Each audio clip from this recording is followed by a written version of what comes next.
আসসালামু আলাইকুম।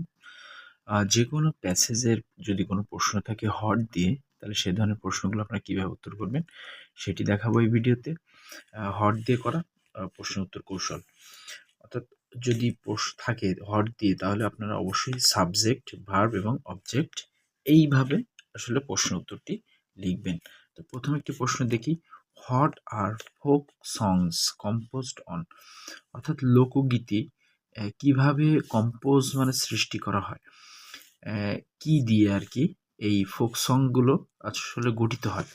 তো বাক্যে আপনাকে প্রথমে উত্তর প্যাটার্ন লিখতে হবে কি, সাবজেক্ট, বাক্যে যার সম্পর্কে বলা হয়, বাক্যে সেই সাবজেক্ট, যেমন এই বাক্যে ফোক সং সম্পর্কে বলা হচ্ছে, অর্থাৎ লোকগীতি সম্পর্কে বলা হচ্ছে, তাহলে ফোক সংস হচ্ছে এখানকার সাবজেক্ট। যেহেতু ফোক সংস প্লুরাল, তাই ভার্ব কি হয়ে যাবে, এই যে আর। তাহলে সাবজেক্টের পর আমরা কি লিখলাম, ভার্ব লিখলাম। তাহলে ফোক সংস আর এই যে কম্পোজড অন, এখন আমরা উত্তরে তার প্রশ্ন লিখতে পারবেন না, এই জন্য হট আমরা লিখিনি। তাহলে folk songs are composed on the culture, কি কি দিয়ে গঠিত ফোক সংগুলো, এই যে লোকগীতি রয়েছে এগুলো আমাদের সংস্কৃতি, আমাদের যে উৎসব, আমাদের যে views of life, natural beauty, আমাদের যে নদ নদী খাল বিল বা এই সমস্ত বিষয় নিয়ে জীবনের যে রূপকথা বা গল্প, এইগুলো আসলে ফোক সংস। আমি আপনারা জারি সারি ভাওয়াই মুর্শিদি এগুলো কিন্তু আমাদের লোকগীতি, তাই না? এগুলো আপনারা শুনে থাকবেন। এছাড়াও হচ্ছে মিস্টিক্যাল সংস আছে। তো এই যে ফোক সংসগুলো আছে, এই সংসগুলো যখন এইগুলো সৃষ্টির অনেক ইতিহাস আছে। আর এই প্রশ্নের উত্তরটি আপনি অবশ্যই প্যাসেজ দেখে করবেন। বিসিএস হোক বা যে কোনো প্রশ্ন, এইচএসসি এসএসসি ইংরেজি হোক, এই প্যাসেজগুলো থেকে আপনি উত্তরগুলো করার চেষ্টা করবেন। তবে আপনাকে গঠন করতে হবে কীভাবে, সাবজেক্ট, ভার্ব এবং অবজেক্ট আকারে। পরের প্রশ্নটি দেখুন, হোয়াট ডু ইউ আন্ডারস্ট্যান্ড অথবা মিন বাই মিস্টিক্যাল সংস? তাহলে মিস্টিক্যাল সংস বলতে তুমি কি বুঝো, এই যে তুমি কি বুঝো, তাহলে উত্তরে কি বলতে হবে, আমি বুঝি। তাহলে সাবজেক্ট কি, আমি, আই। আই, এই যে আন্ডারস্ট্যান্ড অথবা মিন যে কোনো একটি, তাহলে আই আন্ডারস্ট্যান্ড, আই আন্ডারস্ট্যান্ড। একটি প্রশ্ন আমাকে অক্সিলারি ভার্ব দিয়ে বুঝতে হবে যে প্রশ্নটি প্রেজেন্ট না পাস্ট। যেমন এই বাক্যে যদি ডু আসে, তাহলে এটি একটি প্রেজেন্ট। যদি ডিড থাকতো, তাহলে এটি হচ্ছে ভার্বকে ভিটু করতে হতো। আর আমরা জানি ডাজ থাকলে এটি হচ্ছে থার্ড পারসন সিঙ্গুলার নাম্বারের ভার্ব। তাহলে আমরা লিখলাম হচ্ছে ইউ এর জন্য লিখলাম আই আন্ডারস্ট্যান্ড অথবা মিন। তাহলে আমি এটা বলতে বুঝি, কি বলতে বোঝেন, সেটা হচ্ছে মিস্টিক্যাল সংস। অ্যাবাউট মিস্টিক্যাল, এই যে মিস্টিক্যাল সংস। তাহলে আমি বুঝি মিস্টিক্যাল সংস বলতে সেই সমস্ত songs, mystical songs, those songs which are, those songs, সেই সমস্ত গান শুধু হুইচ আর, সেগুলো কি, which are difficult to understand, difficult to understand. এগুলো কিন্তু আপনারা অবশ্যই প্যাসেজ দেখে বা তোমরা প্যাসেজ দেখে লিখবে। কেন, এই যে মিস্টিক্যাল সংস কোনগুলো, হাসন রাজা, লালন গীতি, এগুলো, এই যে খাঁচার ভিতর অসীন পাখি, বা লোকে বলে লালন কি জাত সংসারে, বা তোমার হচ্ছে লোকে বলে ঘর বাড়ি ভালা নাই আমার, হাসন রাজার এই গানগুলো কিন্তু মিস্টিক্যাল সংস। তো এই গানগুলো কিন্তু বুঝতে আসলে কিন্তু খুব কঠিন।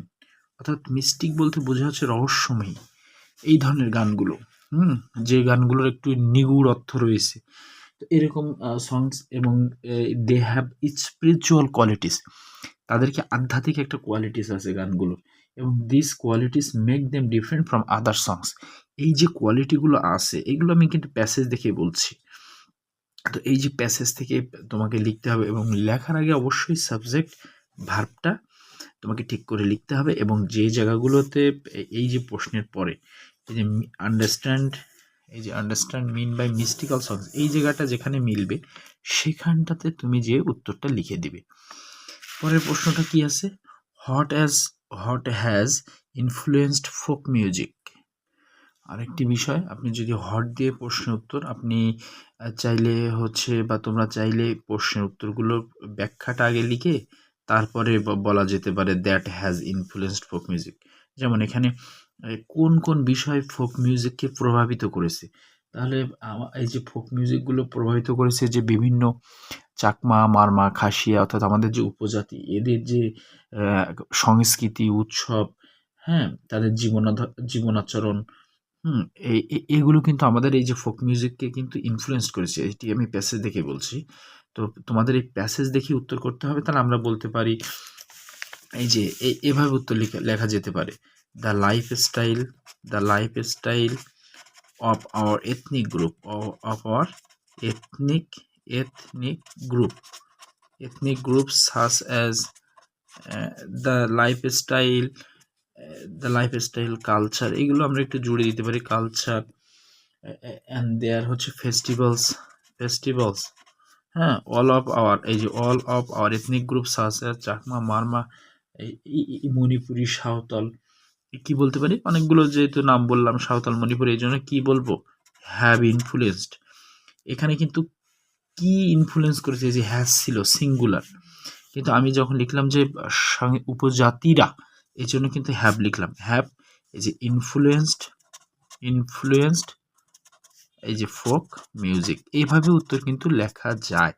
অথবা এই ফোক মিউজিক এইভাবে লিখতে পারি, যেভাবে লিখি, folk music has influenced by the ethnic minorities such as Santhal, Marma, Garo, Chakma ইত্যাদি এটসেট্রা।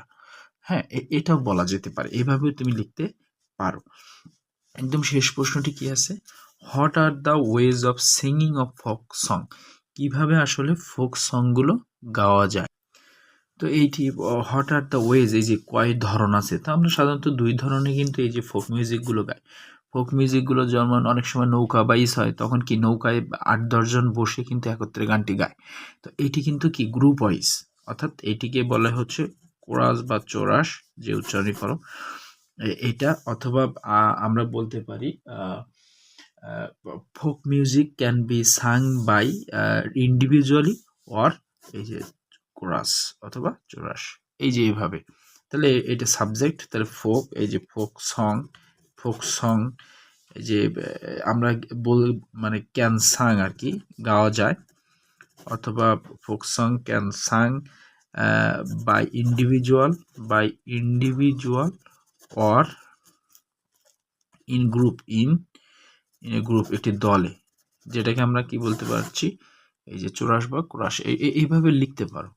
হ্যাঁ, এখন তোমার যদি নম্বর এক একটি প্রশ্নের ইন্টারমিডিয়েটে কিন্তু 3 করে, তাহলে তোমাকে অন্তত দুইটা ফুল স্টপ লিখতেই হবে। তো এইগুলো কি করবা, তুমি একটু যুক্ত করে বলবা যে কোন কোন সেগমেন্টে আসলে তুমি সিঙ্গেল গাচ্ছ, বা কোন কোন ক্ষেত্রে তুমি অনেকে মিলে গাচ্ছ। এই বিষয়গুলো, আমাদের কিন্তু অনেক সাংস্কৃতিক গান আছে যেগুলো কিন্তু সবাই মিলে গাইতে হয়। তো এরকম আসলে তোমরা এইভাবে লিখবে। তাহলে হট দিয়ে সকল প্রশ্নের উত্তর কিভাবে উত্তর করতে হবে, সাবজেক্ট, ভার্ব, অবজেক্ট, অথবা ওই বিষয়গুলো, যে বিষয়, যেমন কি বিষয় আমাদের জাতীয় জীবনকে প্রভাবিত করে, তাহলে ওই এরকম 3-4টে লিখে বলতে হবে that's are the things that influenced our national, জাতীয় কালচার। এইভাবে তুমি লিখতে পারবা। ধন্যবাদ।